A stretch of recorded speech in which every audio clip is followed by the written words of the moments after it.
আজকে আমরা পড়ব হিমালয় পর্বত সম্পর্কে। বোর্ডের দিকে দেখো কার সম্পর্কে পড়ব? ভারতের উত্তর দিকে পার্বত্য অঞ্চল রয়েছে হিমালয় পার্বত্য অঞ্চল, সেই হিমালয় পার্বত্য অঞ্চল সম্পর্কে পড়ব। হিমালয় পার্বত্য অঞ্চলের দৈর্ঘ্য কত? 2100 কিমি। পরীক্ষাতে এরকম প্রশ্ন হবে, হিমালয় পর্বতশ্রেণীর দৈর্ঘ্য কত? প্রায় 2100 কিমি। প্রস্থ কত? 125 থেকে 250 কিলোমিটার পর্যন্ত। কোথা থেকে কত দূর পর্যন্ত বিস্তৃত? আমি আগের দিনও পড়েছিলাম এটা। কোথা থেকে কোথায় বিস্তৃত? নাগা পর্বত থেকে নামচা বারোয়া পর্যন্ত। কোথা থেকে কত দূর পর্যন্ত বিস্তৃত? পশ্চিম দিকে নাগা পর্বত থেকে পূর্ব দিকে নামচা বারোয়া পর্যন্ত বিস্তৃত, যার দৈর্ঘ্য 2100 কিলোমিটার আর প্রস্থ হচ্ছে 125 থেকে 250 কিলোমিটার। এটি হচ্ছে পৃথিবীর বৃহত্তম ও উচ্চতম পর্বতশ্রেণী। এটি পৃথিবীর বৃহত্তম ও উচ্চতম পর্বতশ্রেণী। এই সর্বোচ্চ শৃঙ্গের নাম আমরা আগের দিনে পড়েছিলাম মাউন্ট এভারেস্ট। কোথায় অবস্থিত? নেপালে অবস্থিত। এই জায়গাটাতে অবস্থিত, যার সর্বোচ্চ শৃঙ্গের নাম হচ্ছে মাউন্ট এভারেস্ট, নেপালে অবস্থিত, যাকে নেপালে সাগরমাথা বলা হয়। এবার বোর্ডের দিকে দেখো কটা লাইন দেখতে পাচ্ছ? ব্লু লাইন, একটা, দুটো, তিনটে, চারটে। কটা লাইন আছে? চারটে লাইন। তাহলে উত্তর দক্ষিণে কটা সমান্তরাল শ্রেণী নিয়ে গঠিত? চারটে শ্রেণী নিয়ে। চারটে শ্রেণীর কি কি নাম? সব থেকে নিচের দিকে যে নামটা রয়েছে তার নাম হচ্ছে শিবালিক। সব থেকে নিচের দিকে, এই যে নিচের দিকে যে লাইনটা গেছে এর নাম হচ্ছে শিবালিক শ্রেণী। শিবালিকের উপরে হিমাচল, তার উপরে হিমাদ্রি, সব থেকে উপরে বাইরে হিমালয়ের নাম কি? তেথিস হিমালয়। তাহলে কটা সমান্তরাল অংশ নিয়ে গঠিত? চারটে। কি কি? উত্তর থেকে দক্ষিণে চারটি সমান্তরাল পর্বতশ্রেণী নিয়ে হিমালয় গঠিত। কি বললাম? উত্তর থেকে দক্ষিণে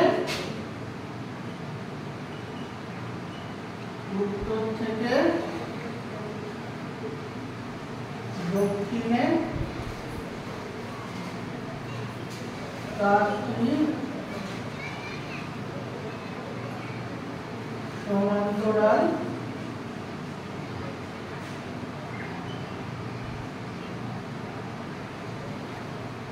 পর্বতশ্রেণী রয়েছে। কটা পর্বতশ্রেণী রয়েছে উত্তর থেকে দক্ষিণে? চারটে। কি কি নাম তাদের? একদম উপরের দিকটা তেথিস হিমালয়, পড়া যাচ্ছে না বোর্ড? একদম উপরের দিকটা কি নাম? তেথিস হিমালয়। এই অংশটা, এই ব্লু লাইনটা, তার নিচে কে গেছে? এই লাইনটা নিচে, এই লাইনটা রয়েছে হিমাদ্রি হিমালয়, তার নিচে হিমাচল হিমালয়, তারও নিচে শিবালিক হিমালয়। তাহলে কটা শ্রেণী হলো উত্তর থেকে দক্ষিণে? চারটে শ্রেণী নিয়ে গঠিত। দৈর্ঘ্য কত? প্রায় 2100 কিলোমিটার। প্রস্থ 125 থেকে 250 কিলোমিটার। সব থেকে দক্ষিণ দিকের অংশটার নাম কি? একদম দক্ষিণ দিকের, যেটা ভারতের উপর দিয়ে গেছে একদম পুরোটাই, তার নাম হচ্ছে শিবালিক। আর কোন অংশটা বেশিরভাগই চীনে অবস্থিত? তেথিস হিমালয়। ভারতে কোন অংশ রয়েছে? শিবালিক হিমালয়। চীনে কোন অংশ? তেথিস হিমালয়। হিমালয়ের সব থেকে উঁচু অংশটার নাম কি? হিমাদ্রি হিমালয় হচ্ছে হিমালয়ের সব থেকে উঁচু অংশ। হিমালয়ের সব থেকে উঁচু অংশের নাম কি? হিমাদ্রি হিমালয়। পড়া যাচ্ছে তো? হিমালয়ের সব থেকে উঁচু এই অংশটার গড় উচ্চতা প্রায় 6000 মিটারেরও বেশি। আর সব সুউচ্চ শৃঙ্গগুলো হিমাদ্রি হিমাচল অবস্থিত। সুউচ্চ শৃঙ্গগুলো কোথায় অবস্থিত?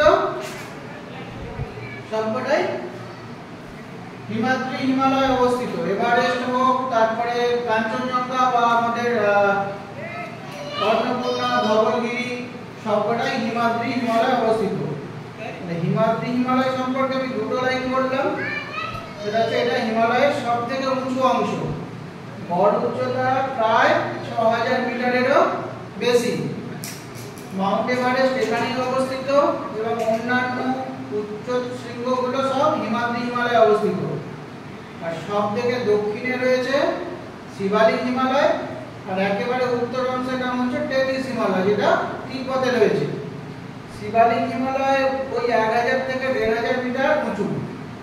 তার থেকে একটু বেশি উঁচু হিমাচল হিমালয়, ৩০০০ থেকে ৪০০০ মিটার পর্যন্ত। আর হিমাদ্রি হিমালয়ের গড় উচ্চতা ৬০০০ মিটারেরও বেশি। তাহলে উত্তর থেকে দক্ষিণে কটা অংশ হলো?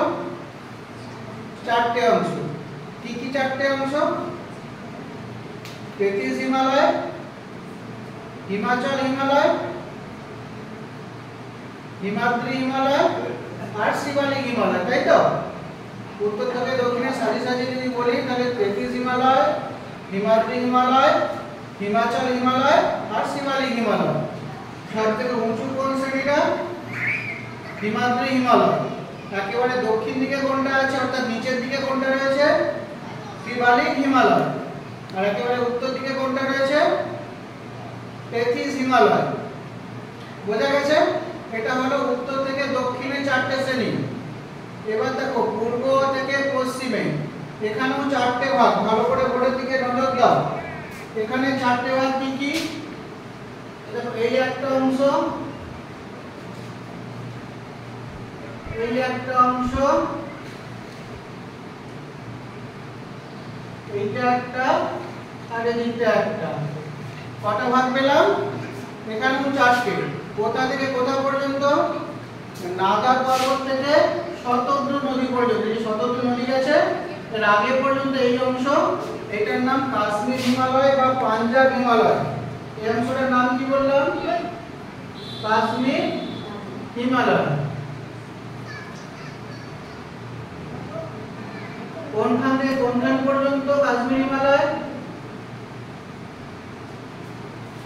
নাগা পর্বত থেকে শতদ্রু নদী পর্যন্ত। বোর্ডে লেখা বোঝা যাচ্ছে তো? নাগা পর্বত পড়তে পারছো?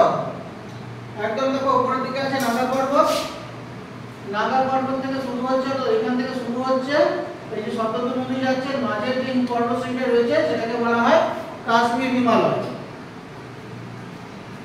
শতদ্রু নদী থেকে কালী নদী গেছে, এর মাঝের যে অংশটা একে বলা হয় হুমায়ুন হিমালয়। এই অংশটার কি নাম হলো? হুমায়ুন হিমালয়।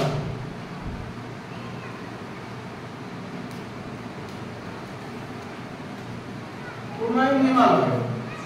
তারপরে কালী নদী থেকে শুরু করে তিস্তা নদী গেছে, নদীটা দেখেছিলাম না, তিস্তা নদী, এর মাঝের অংশ, এর নাম হচ্ছে নেপাল হিমালয়। নেপাল হিমালয়। তিস্তা নদীর পূর্ব দিকে যেটা রয়েছে সেটাকে বলা হয় সিকিম হিমালয়। এর নাম কি বলা হবে তাহলে? সিকিম হিমালয়। তাহলে পশ্চিম থেকে পূর্ব দিকেও ৪টে অংশ রয়েছে, বা হিমালয়কে আরো ৪টে ভাগে ভাগ করা যায়। এই ৪টে ভাগের নাম কি হলো? কাশ্মীর হিমালয়। কোথা থেকে কত দূর? নাগা পর্বত থেকে শুরু করে শতদ্রু নদী পর্যন্ত। শতদ্রু নদী থেকে শুরু করে কালী নদীর মাঝের অংশটার কি নাম? হুমায়ুন হিমালয়। কালী নদী থেকে শুরু করে তিস্তা নদী পর্যন্ত অংশটার কি নাম? নেপাল হিমালয়। আর তিস্তা নদীর পূর্ব দিকের অংশটাকে বলা হয় সিকিম হিমালয়।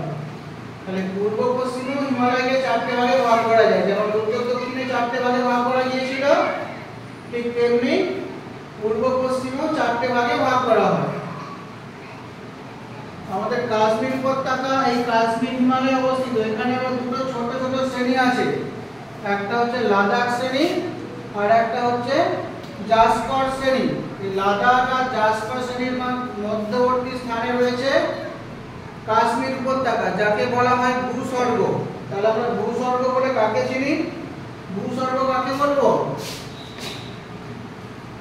ভূস্বর্গ কাকে বলা হয়? কাশ্মীর উপত্যকাতে ভূস্বর্গ কোন অংশটাকে বলবো? কাশ্মীর উপত্যকাকে। কোথায় অবস্থিত? কাশ্মীর হিমালয়ের দুটো শ্রেণী আছে, একটা হচ্ছে জাসকর শ্রেণী আর একটা হচ্ছে লাদাখ শ্রেণী। লাদাখ শ্রেণী আর জাসকর শ্রেণীর মাঝখানে রয়েছে কাশ্মীর উপত্যকা। এত সুন্দর দেখতে, ভূপ্রকৃতি এত সুন্দর, জলবায়ু এত সুন্দর, এত মনোরম যে তাকে বলা হয় ভূস্বর্গ। ঝিলাম নদী গেছে ওই অংশ দিয়ে, তো তার থেকেই অবস্থিত রয়েছে শ্রীনগর বলে একটা শহর।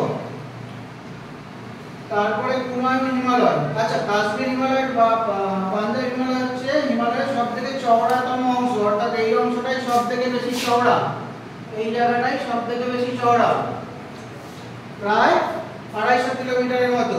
মানে হিমালয় কোনখানে সবথেকে বেশি চওড়া? কাশ্মীরে সবথেকে বেশি চওড়া।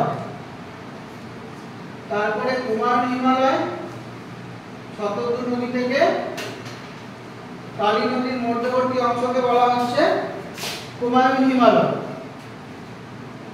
এই অংশটা প্রায় 320 কিলোমিটার। এই মাঝের যে অংশটা শতদ্রু নদী থেকে শুরু করে কালী নদী, এটা প্রায় 320 কিলোমিটার। কুমায়ুন হিমালয় তাহলে কতখানি দৈর্ঘ্যের? প্রায় 320 কিলোমিটার। আর ভারতে যে সমস্ত নদীগুলো প্রবাহিত হয়, যেমন গঙ্গা, যমুনা, এইসব নদীগুলো সব এই অংশ থেকে উৎপন্ন, কুমায়ুন হিমালয় থেকে উৎপন্ন উল্লেখযোগ্য নদীগুলো। আচ্ছা, এখানকার কয়েকটি উল্লেখযোগ্য শৃঙ্গ রয়েছে, যেমন নন্দা দেবী, বদ্রীনাথ, কেদারনাথ, গঙ্গোত্রী, এইসব এইখানেই অবস্থিত। বোঝা গেল কুমায়ুন হিমালয়। এরপর নেপাল হিমালয়। নেপাল হিমালয় প্রায় 800 কিমি। নেপাল হিমালয় কতখানি লম্বা? প্রায় 800 কিমি। হিমালয়ের সবথেকে উঁচু যে শৃঙ্গগুলো, অন্নপূর্ণা, ধবলগিরি, তারপরে এভারেস্ট, সব এখানেই অবস্থিত। উল্লেখযোগ্য শৃঙ্গগুলো মাকালু, কাঞ্চনজঙ্ঘা, সব এখানেই অবস্থিত। তারপরে এই অংশটাকে বলা হয় সিকিম হিমালয়। কোথাও কোথাও কোনো কোনো বইতে পাবে আসাম হিমালয়। সিকিম হিমালয় ছাড়া এর আরো একটা নাম রয়েছে, সেটা হলো আসাম হিমালয়। সিকিম হিমালয় বা আসাম হিমালয়। এই অংশের সর্বোচ্চ শৃঙ্গের নাম হচ্ছে কোলাকাংরি, এটা ভুটানে অবস্থিত। আসাম হিমালয় বা সিকিম হিমালয়ের সর্বোচ্চ অংশের নাম হচ্ছে কোলাকাংরি। কোন দেশে অবস্থিত? ভারতে নয়, ওটা ভুটানে, ভারতের প্রতিবেশী দেশ ভুটানে অবস্থিত। ক্লিয়ার হয়েছে? তাহলে আমাদের হিমালয় পর্বত যদি প্রশ্ন আসে, হিমালয় পর্বতের বিবরণ দাও, আমাদের এতখানিটাই লিখতে হবে। কোথা থেকে কত দূর বিস্তৃত? পশ্চিমে গাঙ্গা পর্বত থেকে পূর্ব দিকে নামচা পর্বত পর্যন্ত। দৈর্ঘ্য কত? 2100 কিলোমিটার। হিমালয়ের প্রস্থ কত? 125 থেকে 250 কিলোমিটার। পৃথিবীর বৃহত্তম পর্বতের নাম কি? হিমালয় পর্বত। পৃথিবীর উচ্চতম পর্বতের নাম কি? উচ্চতম পর্বতের নামও হিমালয় পর্বত। কটা শ্রেণী নিয়ে গঠিত? উত্তর থেকে দক্ষিণে 4টি সমান্তরাল শ্রেণী নিয়ে গঠিত। কি কি তাদের নাম? তেতিউ হিমালয়, হিমাদ্রি হিমালয়, হিমাচল হিমালয় আর শিবালিক হিমালয়। হিমালয়ের একেবারে উত্তর দিকের নাম কি? উত্তর দিকে যে শিলাটা রয়েছে বা ষোলো শিলাটা রয়েছে, তার নাম কি? সেটা হবে তেতিস হিমালয়। আর একেবারে দক্ষিণ দিকেরটার নাম কি? দক্ষিণ দিকের নাম হচ্ছে শিবালিক হিমালয়। হিমালয়ের সর্বোচ্চ যে উচ্চতা যুক্ত যে শ্রেণীটা, তার নাম কি? সেটা হচ্ছে হিমাদ্রি হিমালয়। কোশ্চেন বোঝা যাচ্ছে তো? এরকমই প্রশ্ন হবে, এতগুলোর বিবরণ দিতে হবে। তাহলে আশা করি হিমালয় পর্বত সম্পর্কে তোমরা অনেকটাই জেনে গেছো এবং ঘরেও পড়াশোনা করছো। ক্লিয়ার হয়েছে হিমালয় পর্বত পর্যন্ত? কোনো সমস্যা নেই। কারো কোনো প্রশ্ন থাকলে আমাকে জিজ্ঞাসা করতে পারো যে হিমালয়ের কোনো অংশ যদি বুঝতে না পারো, যেখানটা বুঝতে পারিনি সেখানটা আমি আবার পড়িয়ে দেবো। পশ্চিম থেকে পূর্ব দিকেও 4টে অংশ রয়েছে। পশ্চিম থেকে পূর্বে 4টে অংশের নাম কি? একেবারে পশ্চিম অংশের নাম কাশ্মীর হিমালয় বা পাঞ্জাব হিমালয়। নাগা পর্বত থেকে শুরু করে শতদ্রু নদী পর্যন্ত। শতদ্রু নদী থেকে কালী নদী পর্যন্ত যে অংশটা, তার নাম হচ্ছে কুমায়ুন হিমালয়। কালী নদী থেকে তিস্তা নদী পর্যন্ত অংশটার নাম হচ্ছে নেপাল হিমালয়। আর তিস্তা নদীর পূর্ব দিকে একদম নামচা বরাবর পর্যন্ত যে অংশটা সেটার নাম সিকিম হিমালয় বা আসাম হিমালয়। তাহলে এদিকেও চারটে আর উত্তর থেকে দক্ষিণেও চারটে, এই চারটের নামই লিখতে হবে। বোঝা গেছে? কারো কোনো প্রশ্ন থাকলে আমাকে জিজ্ঞাসা করো যে এই জায়গাটা আমি বুঝতে পারিনি, এই জায়গাটা বুঝিয়ে দিতে হবে। বোর্ডের দিকে দেখো।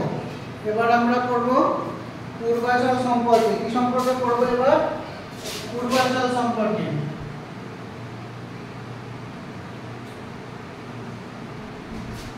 হিমালয় পর্বত প্রসারিত হয়েছিল নামচা বরাবর পর্যন্ত। তারপরে দেখো হঠাৎ করে ডান দিকে ভেঙে গেছে, নিচের দিকে ভেঙে গেছে। নামচা বরাবর কাছে একটা গিরিপথ আছে, ডিহং গিরিপথ। ওই ডিহং গিরিপথের পরেই হিমালয় পর্বত হঠাৎ করে দক্ষিণ দিকে ভেঙে গেছে।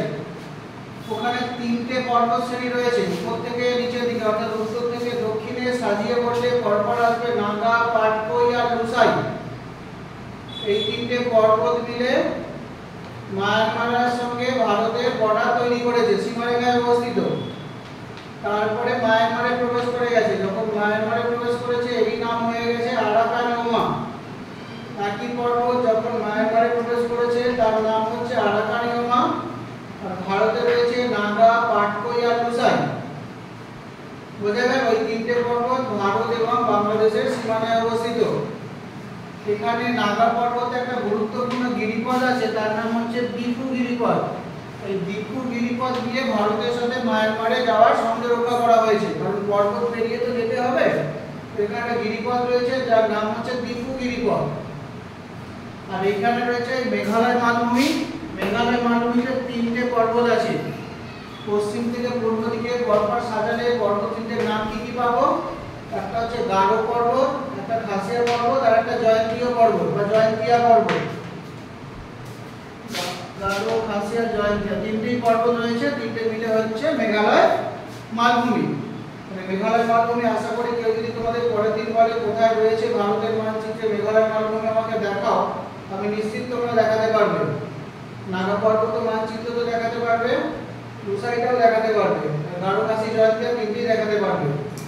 গারো পর্বতের দক্ষিণ ঢালে রয়েছে চেরাপুঞ্জি বলে একটা জায়গা, যেখানে পৃথিবীর সবথেকে বেশি বৃষ্টিপাত হয়। গারো পর্বতের দক্ষিণ ঢালে চেরাপুঞ্জি পৃথিবীর সবথেকে বেশি বৃষ্টিপাতযুক্ত অঞ্চল। আর উত্তর দিকে রয়েছে শিলং, মেঘালয়ের রাজধানী, সেটা একটি আবার বৃষ্টি ছায়া অঞ্চলের উদাহরণ। গারো পর্বতের দক্ষিণ ঢালে রয়েছে চেরাপুঞ্জি, পৃথিবীর সবথেকে বেশি বৃষ্টিপাতযুক্ত অঞ্চল। আর উত্তর দিকে রয়েছে মেঘালয়ের রাজধানী শিলং, একটা বৃষ্টি ছায়া অঞ্চল। আশা করি এই পর্যন্তটা বোঝা গেছে। এরপরে আমরা পড়ব, একটা বিভাগ হলো, এরপরে পড়ব আমরা উপকূলীয় মালভূমি। এবার আমরা পড়ব উপকূলীয় সমভূমি সম্পর্কে। বোর্ডের দিকে দেখো। উপকূলীয় সমভূমিকে আমরা দুটো ভাগে ভাগ করি। কি কি দুটো ভাগ? একটা পূর্ব উপকূলীয় সমভূমি আর একটা পশ্চিম উপকূলীয় সমভূমি।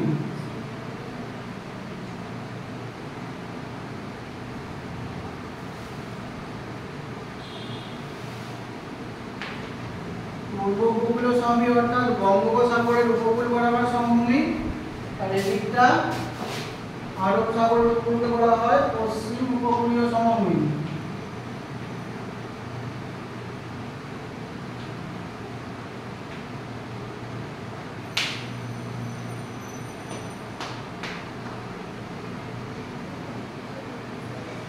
বঙ্গোপসাগরের উপকূল বরাবর যে সমভূমি রয়েছে তাকে বলা হয় পূর্ব উপকূলীয় সমভূমি, আর আরব সাগরের উপকূল বরাবর যে সমভূমিটা রয়েছে তাকে বলা হয় পশ্চিম উপকূলীয় সমভূমি। পূর্ব উপকূলীয় সমভূমিকে আমরা দুটো ভাগে ভাগ করি। কি দুটো ভাগ? একটা করমণ্ডল উপকূল সমভূমি আর একটা হচ্ছে উত্তর সরকার উপকূলীয় সমভূমি। পূর্ব উপকূলীয় সমভূমিকে আমরা কত ভাগে ভাগ করলাম? পূর্ব উপকূলীয় সমভূমিকে আমরা দুটো ভাগে ভাগ করি। কি কি দুটো ভাগ? পূর্ব উপকূলীয় সমভূমি দুটো ভাগ কি কি? একটা উত্তর সরকার উপকূলীয় সমভূমি আর একটা করমণ্ডল উপকূলীয় সমভূমি। কিন্তু পশ্চিম উপকূলীয় সমভূমিকে আমরা চারটে ভাগে ভাগ করি। কি কি চারটে ভাগ? উপর থেকে নিচের দিকে অর্থাৎ উত্তর থেকে দক্ষিণে যদি পরপর সাজাই তাহলে তার নিচে কোঙ্কণ উপকূল, তার নিচে কর্ণাটক উপকূল, আর একেবারে নিচে হচ্ছে মালাবার উপকূল। এই দুটো উপকূলের মধ্যে কিছুটা পার্থক্য দেখা যায়। যেমন আমাদের পূর্ব উপকূলে যে সমভূমি রয়েছে সেটা নদী এবং সমুদ্র তরঙ্গ দুটোর মিলিত সঞ্চয় কার্যের ফলে গড়ে উঠেছে, কিন্তু পশ্চিম উপকূলে যে সমভূমিটা রয়েছে সেটা একটা উত্থিত উপকূল, ভূ আন্দোলনের ফলে উঠে এসে উপকূলের সৃষ্টি হয়েছে। সৃষ্টিগত দিক থেকে বা উৎপত্তিগত দিক থেকে এই দুটো উপকূলের মধ্যে পার্থক্য রয়েছে। আর কি কি পার্থক্য রয়েছে? পূর্ব উপকূল বরাবর রয়েছে পূর্বঘাট পর্বত।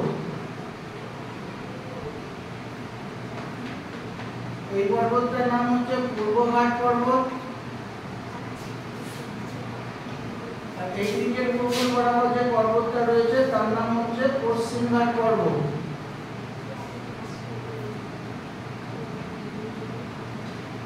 দুটো পর্বত মোটামুটি মাঝে লেখা একটা গোল মতো অংশ করেছে, এটা হচ্ছে নীলগিরি পর্বত। এই মোটামুটি নীলগিরির কাছে এসে মিলিত হয়েছে। আর এখানে নিচের দিকে দুটো পর্বত রয়েছে, ছোট ছোট পর্বত, কার্ডামাম আর আন্নামালাই। পরে পর্বক্ষণ আমরা ছবিতে তোমরা দেখতেই পাচ্ছ পূর্ব উপকূলটা একটু বেশি চওড়া, অর্থাৎ পশ্চিম পূর্বঘাট পর্বত আর আরব সাগর উপকূল মানে একটু বেশি চওড়া, কিন্তু পশ্চিম উপকূলটা অর্থাৎ পশ্চিমঘাট পর্বত আর আরব সাগর উপকূল বরাবর যে উপকূলটা সেটা একটু সংকীর্ণ। তাহলে পূর্ব উপকূল একটু বেশি চওড়া হলো, পশ্চিম উপকূল একটু সংকীর্ণ। আর চওড়া বলে এই অঞ্চলে জনবসতি, কৃষিকাজ, যোগাযোগ ব্যবস্থা সব দিক থেকেই পূর্ব উপকূল উন্নত। পশ্চিম উপকূল সংকীর্ণ বলে সেখানে জনসংখ্যাও কম, কৃষিকাজও ভালো হয় না, আর শিল্প ততটা ভালো গড়ে ওঠে না। কিন্তু পশ্চিম উপকূল ভগ্ন, ফলে পশ্চিম উপকূলে অনেকগুলো বড় বড় বন্দর গড়ে উঠেছে। কোন উপকূলে বন্দর গড়ে উঠেছে? পশ্চিম উপকূলে অনেকগুলো বন্দর গড়ে উঠেছে, কিন্তু পূর্ব উপকূল ভগ্ন নয়, ফলে এখানে বন্দরের সংখ্যাটা কম। পূর্ব উপকূলে বন্দরের সংখ্যা বেশি। যদি বন্দরকে দেখাই তাহলে আমরা এখানেই পাবো কলকাতা এবং হলদিয়া দুটো বন্দর এই জায়গাটায় পাবো। উড়িষ্যাতে পাবো পারাদ্বীপ বন্দর, তার নিচে আমরা এই জায়গাটায় পাবো বিশাখাপত্তনম বন্দর, আর এইখানটা পাবো আমরা চেন্নাই বন্দর। মোটামুটি চারটে বড় বড় বন্দর, তার মধ্যে একমাত্র বিশাখাপত্তনম বন্দরটাই স্বাভাবিক পোতাশ্রয়ে যুক্ত। বাকি যে তিনটে বন্দর দেখলাম আমরা, কলকাতা বন্দর, পারাদ্বীপ বন্দর বা আমাদের চেন্নাই বন্দর, এই তিনটে কিন্তু কৃত্রিম পোতাশ্রয়ে যুক্ত বন্দর। কিন্তু পশ্চিম উপকূলে বন্দরের সংখ্যা বেশি, অনেকগুলো বন্দর আছে, আর বেশিরভাগ বন্দরগুলোই স্বাভাবিক পোতাশ্রয়ে যুক্ত বন্দর, কারণ উপকূলটা ভগ্ন। পশ্চিম উপকূল ভগ্ন, পূর্ব উপকূল ভগ্ন নয়, ফলে পূর্ব উপকূলে বন্দরের সংখ্যা কম, কিন্তু পশ্চিম উপকূলে বন্দরের সংখ্যা বেশি। যদি বন্দর গুনতে শুরু করি তাহলে এইখানেতেই আমরা দুটো বন্দর পাবো, একটা মুন্দ্রা বন্দর পাবো, একটা কান্দালা বন্দর পাবো। এই জায়গাটাতে রয়েছে মুম্বাই, মুম্বাইয়ের কাছে আমরা দুটো বন্দর পাবো, একটা জওহরলাল নেহরু বন্দর আর মুম্বাই বন্দর। এইখানে দুটো, এইখানে দুটো। তারপরে আমরা কর্ণাটকে পাবো, আমরা ম্যাঙ্গালোর বন্দর আর মারমাগাঁও বন্দর, এখানেও পরপর দুটো বন্দর রয়েছে। আর কেরালাতে পাবো টুটিকোরিন বন্দর। তাহলে কতগুলো বন্দর হয়ে গেল দেখো, এই উপকূলে অনেকগুলো বন্দর রয়েছে, কারণ উপকূলটা ভগ্ন, কিন্তু পশ্চিম উপকূল পূর্ব উপকূল ভগ্ন নয়, ফলে বন্দরের সংখ্যাও কম। পূর্ব উপকূল আর পশ্চিম উপকূলের পার্থক্য আমরা লিখতে পারবো আশা করি। আরেকবার বলে দিচ্ছি পূর্ব উপকূল আর পশ্চিম উপকূলের কি পার্থক্য। পূর্ব উপকূল সঞ্চয় কার্যের ফলে সৃষ্টি হয়েছে, পশ্চিম উপকূল ভূমির উত্থানের ফলে সৃষ্টি হয়েছে। পূর্ব উপকূল চওড়ায় বেশি, অর্থাৎ গড়ে প্রায় 120 কিলোমিটার পর্যন্ত, আর পশ্চিম উপকূল সংকীর্ণ 80 কিলোমিটারের মতো। পূর্ব উপকূল ভগ্ন নয়, ফলে বন্দরের সংখ্যা কম, এবং যে বন্দরগুলো রয়েছে সেগুলোর সংখ্যাটাই কৃত্রিম পোতাশ্রয়ে যুক্ত। কিন্তু পশ্চিম উপকূল ভগ্ন, ফলে বন্দরের সংখ্যা বেশি এবং বন্দরগুলো স্বাভাবিক পোতাশ্রয়ে যুক্ত। পূর্ব উপকূল পূর্বঘাট পর্বত পশ্চিম উপকূল, পশ্চিম ঘাট পর্বত এবং আরব সাগরের মধ্যবর্তী স্থানে অবস্থিত, আরব সাগর উপকূল বরাবর অবস্থিত। পূর্ব উপকূল অনেকটা চওড়া বেশি হওয়ার জন্য সেখানে কৃষিকাজ ভালো হয়, জনবসতি বেড়ে উঠেছে, যোগাযোগ ব্যবস্থা ভালো, এই সমস্ত সুযোগ সুবিধা রয়েছে পূর্ব উপকূলে। কিন্তু পশ্চিম উপকূল সংকীর্ণ হওয়ায় সেখানে কৃষিকাজে ভালো হয় না, শিল্প সেভাবে গড়ে ওঠেনি। আশা করি তোমরা লিখতে পারবে। কোশ্চেনটা বোঝা গেছে? কোশ্চেনটা একদম এরকমই থাকবে। এই কোশ্চেনটা পরীক্ষার জন্য খুব ইম্পর্টেন্ট। ভারতের পূর্ব উপকূলীয় সমভূমি এবং পশ্চিম উপকূলীয় সমভূমির পার্থক্য লেখো। আমি তোমাদের 8টা পার্থক্য বলেছি, বইতে আছে, পড়বে, পেয়ে যাবে। তাহলে উপকূলীয় সমভূমিটা বোঝা গেল। আজকে এই পর্যন্ত থাক। উপকূলীয় সমভূমিটা ঘরে পড়িও। উপকূলীয় সমভূমিকে আমরা কটা ভাগে ভাগ করছিলাম? দুটো ভাগে, একটা পূর্ব উপকূলীয় সমভূমি আর একটা পশ্চিম উপকূলীয় সমভূমি। পূর্ব উপকূলীয় সমভূমিকে আমরা দুটো ভাগে ভাগ করি, করমণ্ডল উপকূল আর উত্তর সাগর উপকূল।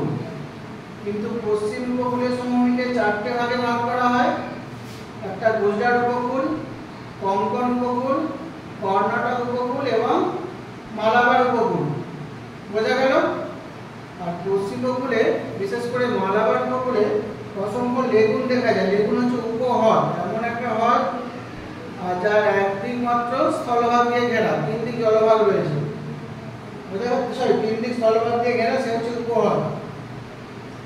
এমন একটা জলভাগ যার 3 দিক স্থলভাগ দিয়ে ঘেরা, সেটা হচ্ছে উপহ্রদ। এই মালাবার উপকূলে অসংখ্য উপহ্রদ দেখা যায়, যাকে স্থানীয় ভাষায় কয়াল বলা হয়। তাহলে কয়াল কি? কোশ্চেন যদি আসে কয়াল কি, উত্তর কি লিখবে? পড়াচ্ছি বলে এটা আমি বলেই দিই, কয়াল কি। এরকম কোশ্চেন আসে, কয়াল কি, উত্তর কি হবে? যদি মন দিয়ে শোনো আমার কথা, লিখতে পারবে। মালাবার উপকূলের উপহ্রদগুলোকে স্থানীয় ভাষায় কয়াল বলা হয়। কি বললাম আমি? মালাবার উপকূল, অর্থাৎ এই যে উপকূলটা রয়েছে মালাবার উপকূল, এই উপকূলে যে সমস্ত উপহ্রদগুলো রয়েছে তাদের স্থানীয় ভাষায় কয়াল বলা হয়। যেমন উদাহরণ কি, একটা নাম বলি, ভেম্বানদ, অষ্টমুদি, এগুলো হচ্ছে বিখ্যাত বিখ্যাত কয়াল। আর ভেম্বানদ হচ্ছে ভারতের দীর্ঘতম হ্রদ, অর্থাৎ লম্বায় খুব বড় এই হ্রদটা ভেম্বানদ। বোঝা গেছে কয়াল কি? উত্তর কি লিখবো? মালাবার উপকূলে উপহ্রদগুলোকে স্থানীয় ভাষায় কয়াল বলে। উত্তরে কি লিখবো? মালাবার উপকূলে উপহ্রদগুলোকে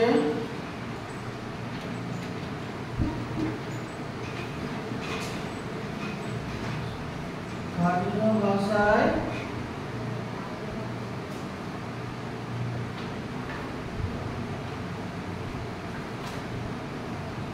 কয়াল বলে। নাম কি বলেছিলাম? যেমন উদাহরণ কি হবে?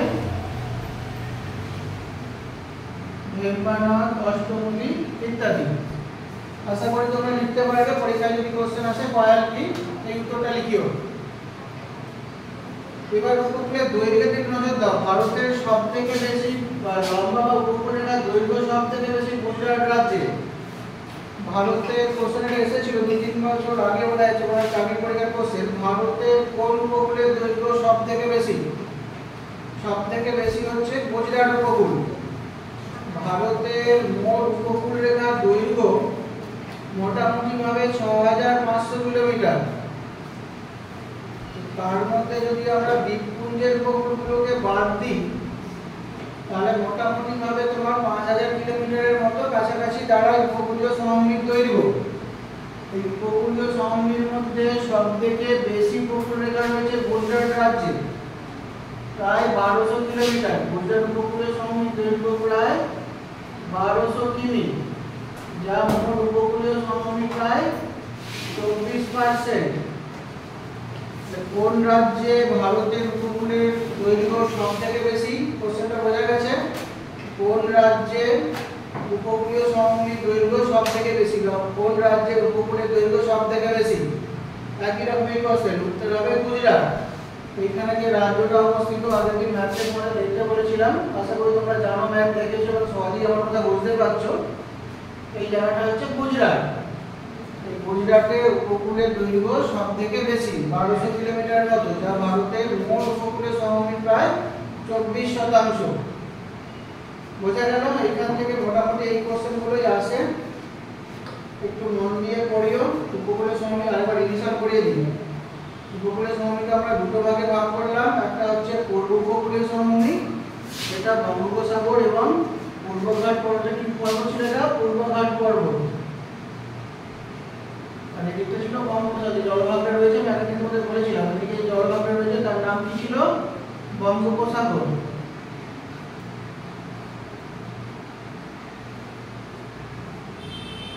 বঙ্গোপসাগর আর পূর্বঘাটের মাঝের অংশটাকে বলা হচ্ছে পূর্ব উপকূল।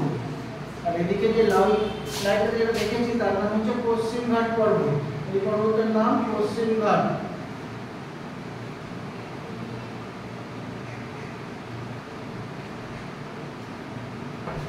পশ্চিম ঘাট। আর এদিকে যে সাগরটা রয়েছে সেই সাগরটার নাম আরব সাগর। তোমরা ম্যাপে আগে দেখেছিলে, এদিকে যে সাগরটা আছে সেই সাগরটার নাম হচ্ছে আরব সাগর। আরব সাগর আর পশ্চিম ঘাট পর্বতের মাঝের উপকূলকে বলা হয় পশ্চিম উপকূল। আর পশ্চিম উপকূলীয় সমভূমিকে আমরা চারটে ভাগে ভাগ করি। কি কি চারটে ভাগ? গুজরাট উপকূল, কোঙ্কণ উপকূল, কর্ণাটক উপকূল এবং মালাবার উপকূল। আর পূর্ব উপকূলীয় সমভূমিকে আমরা দুটো ভাগে ভাগ করি, একটা হচ্ছে উত্তর সরকার উপকূল, একটা হচ্ছে করমণ্ডল উপকূল। একদম বাংলাদেশের সীমানা থেকে শুরু করে বিশাখাপত্তনম পর্যন্ত মোটামুটি ভাবে এটা উত্তর সরকার উপকূল। এবং বিশাখাপত্তনমের নিচের দিকটা থেকে শুরু করে একদম কন্যাকুমারী পর্যন্ত অংশটা হচ্ছে করমণ্ডল উপকূল। যখন জলবায়ু পড়বো তখন আমরা করমণ্ডল সম্পর্কে আরেকটুখানি পড়বো। এইখানেই একমাত্র ভারতের একমাত্র উপকূল যেখানে বছরে দুবার বৃষ্টিপাত হয়। শীতকালেও বৃষ্টিপাত হয়, আবার বর্ষাকালেও বৃষ্টিপাত হয়। একমাত্র উপকূল যেখানে দুবার বৃষ্টিপাত হয়, একটা অঞ্চল যেখানে বছরে দুবার বৃষ্টিপাত হয়। জলবায়ু যখন পড়বো আমরা পড়বো। কিন্তু পূর্ব উপকূল একটা সঞ্চয়জাত উপকূল। সমুদ্র তরঙ্গের দ্বারা বয়ে আনা বালু রাশি আর নদী দ্বারা বয়ে আনা বালু রাশি, এই দুটো জমে জমে এই উপকূলটার সৃষ্টি হয়েছে। পশ্চিম উপকূল সমভূমি হচ্ছে একটা উত্থিত উপকূল, উঠে এসে উপকূলের সৃষ্টি হয়েছে। বোঝা গেল? পশ্চিম উপকূল হচ্ছে সংকীর্ণ, পূর্ব উপকূল একটু চওড়ায় বেশি, 100 থেকে 120 কিলোমিটার, আর পশ্চিম উপকূলটা 80 থেকে 100 কিলোমিটারের মতো। পশ্চিম উপকূল ভগ্ন হওয়ার জন্য সেখানে অনেক বন্দর গড়ে উঠেছে এবং বন্দরগুলো স্বাভাবিক পোতাশ্রয় যুক্ত। কিন্তু পূর্ব উপকূল ভগ্ন নয়, ফলে সেখানে বন্দর গড়ে ওঠেনি। সংখ্যায় কম বন্দর গড়ে উঠেছে এবং বন্দরগুলো স্বাভাবিক পোতাশ্রয় যুক্ত নয়, অর্থাৎ কৃত্রিম পোতাশ্রয় যুক্ত, একমাত্র বিশাখাপত্তনম ছাড়া। পূর্ব উপকূল চওড়া হওয়ার জন্য কৃষি, শিল্প, এই সমস্ত যোগাযোগ ব্যবস্থা এই সমস্ত দিক থেকে উন্নত, আর পশ্চিম উপকূল কম উন্নত। বোঝা গেল? ভারতের মোট উপকূল রেখার দৈর্ঘ্য কত? প্রায় 6500 কিলোমিটার। ভারতের মোট উপকূল রেখার দৈর্ঘ্য কত বললাম? ভারতের মোট উপকূল রেখার দৈর্ঘ্য প্রায় 6500 কিলোমিটার। মোট উপকূল রেখার দৈর্ঘ্য